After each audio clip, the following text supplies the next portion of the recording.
ಶಿರಹಟ್ಟಿ ತಾಲೂಕು ವೀರಶೈವ ಲಿಂಗಾಯತ ಪಂಚಮಸಾಲಿ ಸಂಘದ ವತಿಯಿಂದ ಗೋವಿನ ಜೋಳಕ್ಕೆ ಬೆಂಬಲ ಬೆಲೆ ಖರೀದಿ ಕೇಂದ್ರ ಆರಂಭಿಸುವಂತೆ ಆಗ್ರಹಿಸಿ ಲಕ್ಷ್ಮೇಶ್ವರ ನಗರದಲ್ಲಿ ನಡೆಯುತ್ತಿರುವ ಅಹೋರಾತ್ರಿ ಧರಣಿ ಸತ್ಯಾಗ್ರಹದ ಸ್ಥಳದಲ್ಲಿ ಭಾಗಿಯಾಗಿ ಹೋರಾಟದ ಬಗ್ಗೆ ಹಾಗೂ ರೈತರ ಪರಿಸ್ಥಿತಿಗಳನ್ನು ಸರ್ಕಾರ ಅರಿತು ಶೀಘ್ರ ಮೆಕ್ಕೆಜೋಳ ಖರೀದಿ ಕೇಂದ್ರಗಳನ್ನು ಸ್ಥಾಪನೆ ಮಾಡಬೇಕೆಂದು ಶಿರಹಟ್ಟಿ ತಾಲೂಕು ವೀರಶೈವ ಲಿಂಗಾಯತ ಪಂಚಮಸಾಲಿ ಸಂಘದ ಅಧ್ಯಕ್ಷರಾದ ಬಸವರಾಜ್ ಎಫ್ ತುಳಿ ಅವರು ಆಗ್ರಹಿಸಿದರು.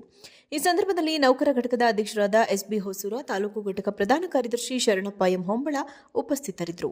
ವರದಿ ವೀರೇಶ್ ಗುಗ್ಗರಿ. ನಾವು ಇವತ್ತಿನ ದಿವಸ ಈ ದೇಶದ ಬೆನ್ನೆಲುಬು ರೈತ ಅಂತ ಹೇಳ್ತಾರೆ.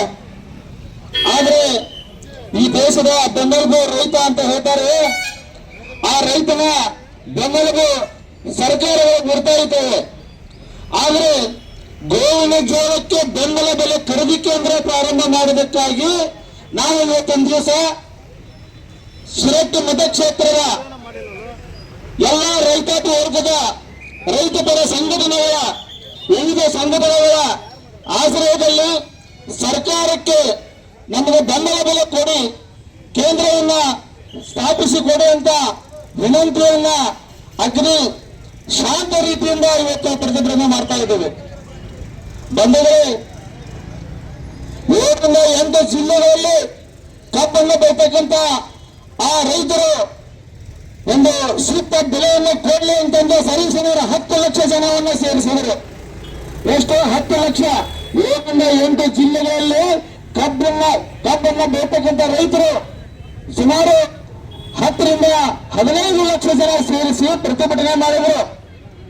ಇವತ್ತಿನ ದಿವಸ 14 ರಿಂದ 15 ಜಿಲ್ಲೆಗಳಲ್ಲಿ ಈ ಒಂದು ಗೋವಿನ ಜೋಳವನ್ನು ಬೆಳತಕ್ಕಂತ ರೈತರಿಗೆ ಅನ್ಯಾಯ ಆಗ್ತಾ ಇದೆ. ಆದರೆ ಆ ರೈತ ಸಂಘಟನೆಗಳು, ರೈತರು ಈ ಒಂದು ಹೋರಾಟಕ್ಕೆ ಬಂದು ಹೆಚ್ಚಿನ ಸಂಖ್ಯೆಯಲ್ಲಿ ಭಾಗವಹಿಸಿ ಬೆಂಬಲವನ್ನು ಸೂಚಿಸಬೇಕು.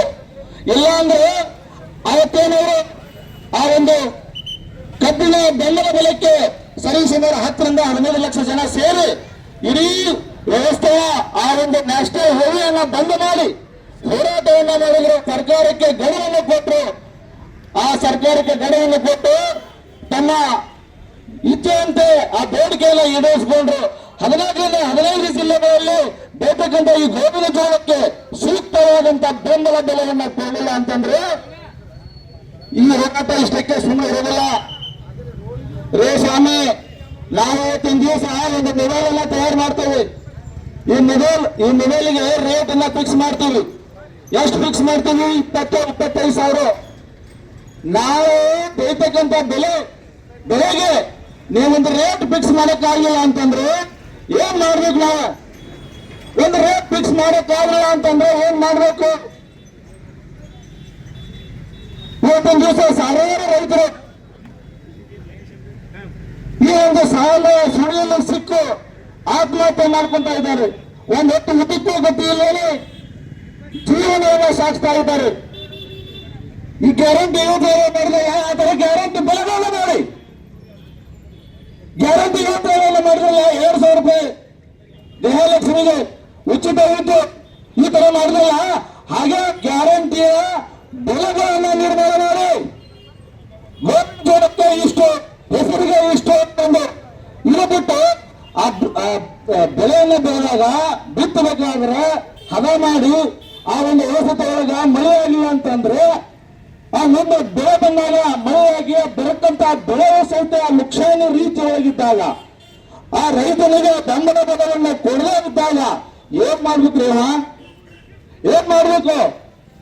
ಇವತ್ತೊಂದು ದಿವಸ ನಂಬಿಕೆ ವಿಶ್ವಾಸವನ್ನ ಇಟ್ಟು ಆ ಭೂಮಿ ತಾಯಿಯ ಮಡಿಲಲ್ಲಿ ದುಡ್ತಕ್ಕಂತ ರೈತ ತನ್ನ ಬಂಡವಾಳವನ್ನ ಸಾಲ ಸೂಲ ಮಾಡಿ ಆ ಒಂದು ದುಡ್ಡನ್ನ ಆ ಒಂದು ಬೀಜದ ರೂಪದೊಳಗ, ಗೊಬ್ಬರದ ರೂಪದೊಳಗ ಹಾಕಿ ಮುಂದೆ ಚಿನ್ನದ ಬೆಳೆಯನ್ನು ಬೆಳಿತೀನಿ, ಆ ಬೆಳೆಗೆ ತಕ್ಕಂತ ಬೆಳೆ ಸಿಗ್ತದೆ ಅಂತಂದು ನಂಬಿಕೆ ವಿಶ್ವಾಸವನ್ನ ಇಟ್ಕೊಂಡು ಬದುಕ್ತಕ್ಕಂತ ರೈತ, ಆ ರೈತನಿಗೆ ಅನ್ಯಾಯ ಆದ್ರೆ ನಾವು ಯಾರೇ ಪುಣ್ಯ ಬಿಡೋದಿಲ್ಲ.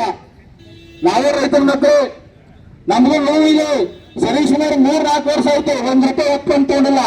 ವರ್ಷ 2-3 ಲಕ್ಷ ರೂಪಾಯಿ ಲಕ್ಷಣ ಐತಿ. ಈ ಒಂದು ಬೆಳೆ ಹಾನಿ ಯಾರು ಬೇಕ್ರಿ? ನಿಮ್ದು ಬೆಳೆ ಹಾನಿ ನಾವು ಬೆಳತಕ್ಕಂಥ ಬೆಳೆಗೆ ನೀವು ಬೆಂಬಲ ಬೆಲೆಯನ್ನು ಕೊಟ್ಟರೆ ನಾವೇ ನಿಮ್ಮ ಸರ್ಕಾರಕ್ಕೆ ಸಾಲ ಕೊಡ್ತೀವಿ. ಸರ್ಕಾರಕ್ಕೆ ನಾವೇ ನಿಮಗೆ ಸಾಲ ಕೊಡ್ತೀವಿ, ಆ ಬೆಂಬಲ ಬೆಲೆ ಕೊಡ್ರಿ.